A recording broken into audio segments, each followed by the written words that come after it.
Why is One Piece such a unique shonen manga? Because it isn't just a shonen manga. And this is the point in time when I would tell you to subscribe and like and comment, but I know a lot of you would probably drop a dislike and remove your subscription on the basis of what I just said, so don't do that and hear me out.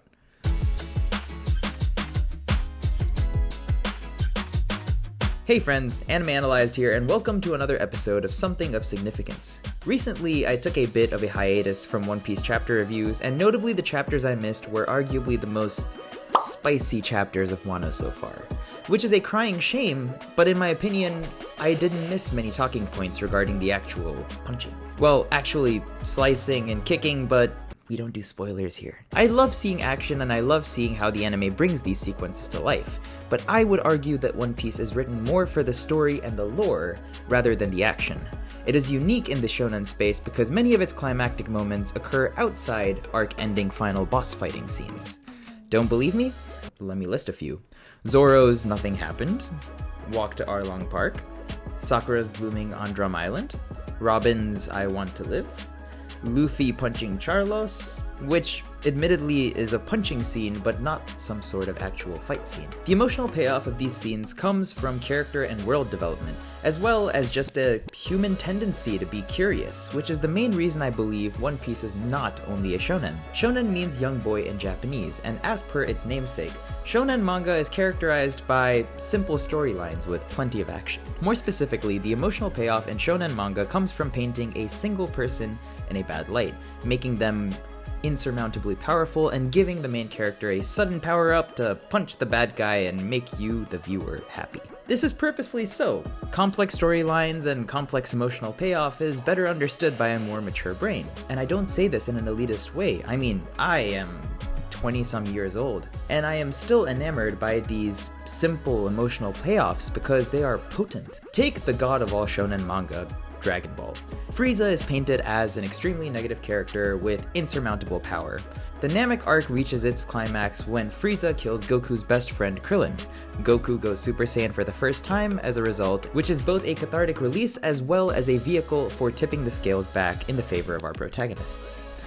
Doing so plays to our inner belief that good will always prevail. And if anything, as we grow older, our potential jaded view of the world allows us to fully escape into the illusion of such naive and idealistic storylines, making this emotional payoff all the more addictive. But you might retort and say, but Mr. Analyzed, Luffy defeating Arlong and Crocodile and Doflamingo are all exactly that, to which I would respond, yes, you are right. One Piece is not incapable of being a shonen manga. I just believe it is also enjoyable at a more nuanced level. Let's take the I Want to Live moment from Enies Lobby. I would argue that this moment was the climax of the arc, and the beating of CP9 was just a formality. The punching was important, but not the driving factor for change. The emotional payoff came when Robin finally accepted that there was a crew of individuals who do want to be her nakama, and that she can depend on them. Thus, the turning point is driven by character development. As for Luffy punching Charlos, the sort of insurmountability that Charlos displays is much more nuanced than that of Frieza or Pain, for example. First of all, Charlos is not a physically powerful character. It is a status alone that makes him such a looming presence, which in itself is a unique characteristic in shonen. And although one may gain a sort of emotional payoff from seeing him punched, it is all taken away just a few chapters later when the crew is disbanded as a result of And what does Luffy do? Get a new gear? Awaken his devil fruit? No, he just sits there and cries. A dark reminder that the main characters can't get away with whatever they want. The emotional payoff arguably occurs many chapters later when the Straw Hat crew comes back stronger and more experienced after the time skip. Once again, the payoff is driven by character development. Speaking of the time skip, let's not forget that Luffy has to experience his brother dying in his arms and once again can do nothing about it. And in doing so, the emotional payoff comes many chapters later when Sabo eats Ace's devil fruit and inherits his will.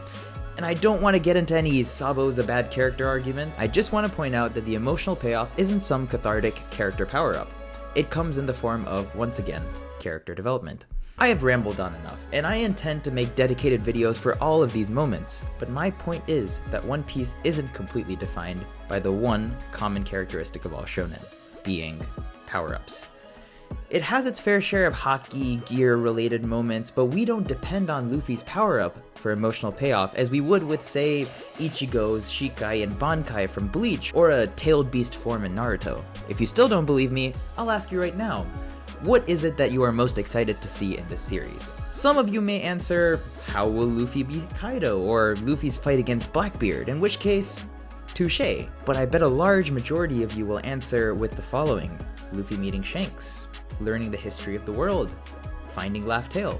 And although many of these goals may require Luffy to do some sort of punching, the emotional payoff will not depend on him beating some big bad wolf. Oda has found himself in a unique and impressive position where his story no longer just depends on a protagonist becoming strong and beating a single powerful antagonist, but rather on pure curiosity. And that's why, to me, One Piece is not just a shonen manga, and is probably a big reason why people who picked up this manga 20 years ago are still reading it. And you who picked up this video 5 minutes ago are still watching, so you either really like the content or really hate it and can't turn away from this train wreck. Either way, I suggest you subscribe, drop a like, and leave a comment with your thoughts, and I'll catch y'all later.